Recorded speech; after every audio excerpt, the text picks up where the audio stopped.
Vocational તાલીમ અંતર્ગત બાળકોને વ્યવસાયિક કૌશલ્ય શીખવાનો ઉદ્દેશ્ય રાખીને આ પ્રવૃત્તિનું આયોજન કરવામાં આવ્યું. શાળામાં લાંબા સમયથી પડેલા ભંગાર, ટેબલ અને બેન્ચીસના પાટિયાઓ અમારી પ્રવૃત્તિનું મુખ્ય સાધન બન્યા. સૌ પ્રથમ આ ભંગાર સામગ્રી એકત્ર કરી અને તેમાંથી ઉપયોગી પાટિયાઓ અલગ પાડ્યા. પછી યોગ્ય માપ લઈ વધુ લંબાઈવાળા પાટિયાઓને કરવતની મદદથી કાપવામાં આવ્યા. બાળકોને સાધનો કેવી રીતે સાવધાનીપૂર્વક વાપરવા તે શીખવવામાં આવ્યું અને દરેક પગલામાં તેમની સક્રિય ભાગીદારી રહી.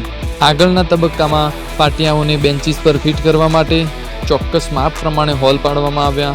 સ્ક્રૂ, હથોડી, ડ્રીલ મશીન જેવા સાધનોનો ઉપયોગ કરી બાળકોને પ્રાયોગિક અનુભવ આપવામાં આવ્યો.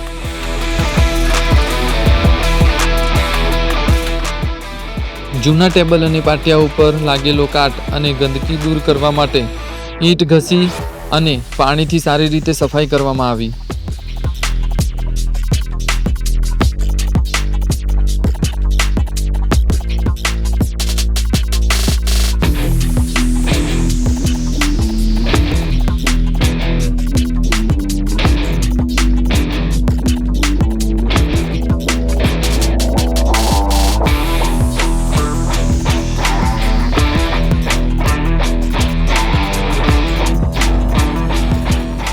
જ્યાં કાટ વધુ હતો ત્યાં કાચ પેપર વડે ઘસીને સપાટી સમતલ કરવામાં આવી.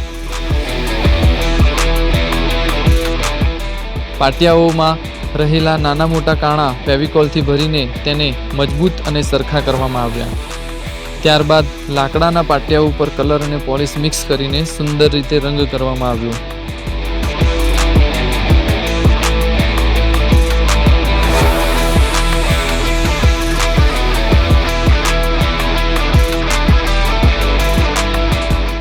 લોખંડના ટેબલ પર વાદળી રંગ ચડાવવામાં આવ્યો.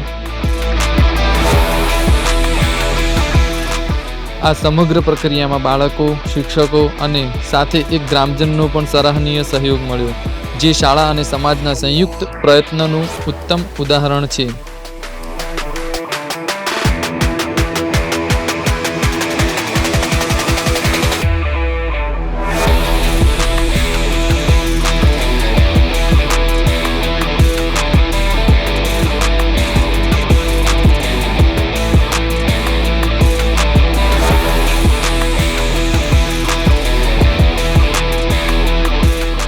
રંગ સુકાઈ ગયા બાદ અંતિમ તબક્કામાં પાટિયાઓને સ્ક્રૂ વડે મજબૂતીથી ટેબલ સાથે જોડવામાં આવ્યા અને આ રીતે ભંગાર સામગ્રીમાંથી ફરી એકવાર ઉપયોગી અને સુંદર સ્કૂલ ફર્નિચર તૈયાર થયું. આ પ્રવૃત્તિ દ્વારા બાળકોને વોકેશનલ તાલીમ મળી, આનંદદાયી શનિવાર ઉજવાયો અને વેસ્ટ ટુ બેસ્ટનો સાચો અર્થ પ્રત્યક્ષ અનુભવથી સમજાયો.